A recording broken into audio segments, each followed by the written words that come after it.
শীত মানেই হচ্ছে পিঠা, আর শীতের দিন আসলে পিঠা না খেলে কীভাবে হয়। তো আমরা আজকে দুধ চিতে ভিজাবো, সেই জন্য পুরোটা টিপস সহ আমি দেখাবো ইনশাল্লাহ। পুরোটা ভিডিও আমার সাথে দেখবেন। তো আসসালামু আলাইকুম, সবাই কেমন আছেন? আলহামদুলিল্লাহ, নিশ্চয়ই ভালো আছেন। আল্লাহর রহমতে আমিও ভালো আছি। তো আজকে একটা দুধ চিত শীতের রেসিপি নিয়ে আসছি পিঠা। পুরোটা না টেনে দেখলে আমার মতনই একদম পারফেক্টলি একটা দুধ চিতে পিঠা হবে। তো এখানে আমি পরিমাণ মতন যতটা পিঠা বানাবো ততটা আমি চালের গুঁড়ো নিয়ে দিয়েছি। তার সাথে শুধু আমি 1 কাপ আটা দিয়েছি আর কিছুটা পরিমাণ লবণ তো অবশ্যই দিতে হবে। তো কিছুটা এখানে লবণ দিয়ে দিলাম। লবণ দিয়ে ভালো করে এটা নেড়ে নেব।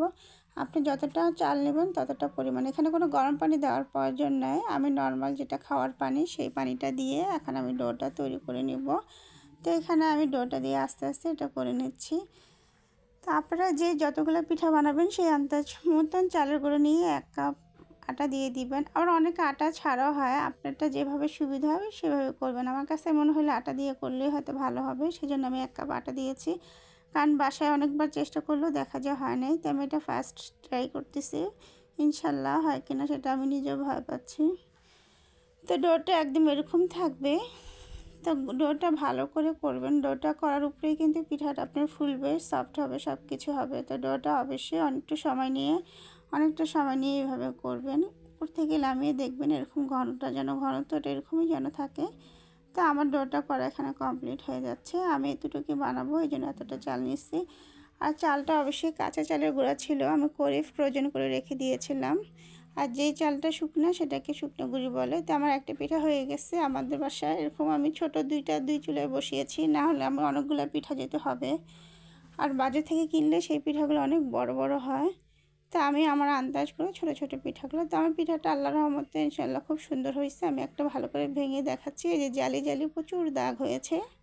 সিধি থাকলে তাহলে ভাববেন যে আপনার পিঠাটা হয়ে গেছে। আর সিধি না থাকলে তাহলে যখন দুধে ভিজাবেন তখন দেখা যাবে দুধটা ভালো করে ঢুকবে না, পিঠাটা নরমও হবে না। তা আমার দুইটা পিঠা আমি আপনাকে 2 পাতিলা 2 রকম ছিল। এখানে আমি 5 লিটার দুধ নিয়ে নিয়েছি, আর এখানে আমি গুড় নিয়েছি আর একটা কনডেন্স মিল্ক দিব। তো আমি এখানে 1 কাপ চিনি দিচ্ছি। অবশ্যই আপনারা আগে ফার্স্টে চিনি দিয়ে নেবেন, কারণ চিনি না দিলে সরাসরি গুড়টা দিলে কিন্তু দুধটা একদম ছানা কেটে যাবে। তো আমি এখানে 1 কোটা কনডেন্স মিল্ক দিয়ে দিলাম দুধটা ঘনত্ব হওয়ার জন্য। আর এখানে আমি দারচিনি আর এলাচি দিয়েছি। তো দুধটা আমি অনেক সময় নিয়ে আগেই করে নিয়েছি। আর এখন আমি খেজুরের গুড়টা দিয়ে দেবো। তো আমার গুড়টা এখন 1 ফোঁটাও ফাটবে না, কারণ আমি যেহেতু চিনিটা দিয়ে দিয়েছি। তো এই কাজটা অবশ্যই করবেন, না হলে দেখবেন আপনি দুধটা হয়তো গুড়ের কারণে ফেটে যেতে পারে। এই জন্য অবশ্যই আগে চিনি দিয়ে নেবেন। আর এখানে আমি কিছুটা ফুলকি গুঁড়াটা দিয়েছি 3-4 চামচের মতন। তো এখন এই দুধটা ভালো মতন ঘন হয়েছে। এখন আমি পিঠাগুলো দিয়ে দেবো ছেড়ে ছেড়ে এক এক করে।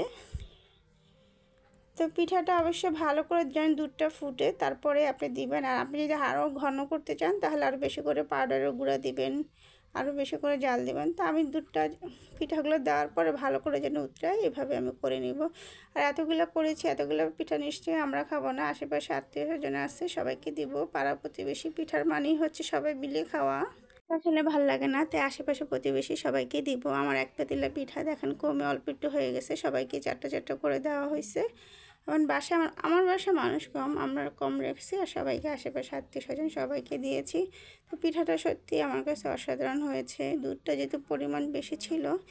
তো আমার আজকের পিঠা রেসিপিটা এই পর্যন্তই। ভালো লাগলে অবশ্যই আমার পেজটাকে লাইক, ফলো, শেয়ার দিয়ে আমার সাথে থাকবেন। আর আমার ইউটিউব থেকে কেউ দেখে থাকলে অবশ্যই একটা সাবস্ক্রাইব করে দিবেন। তো ইনশাল্লাহ সবাই ভালো থাকবেন। সামনে নতুন কোনো রেসিপি নিয়ে আপনাদের সবার সামনে আসবো। তো আজকে এই পর্যন্ত, আল্লাহ হাফেজ।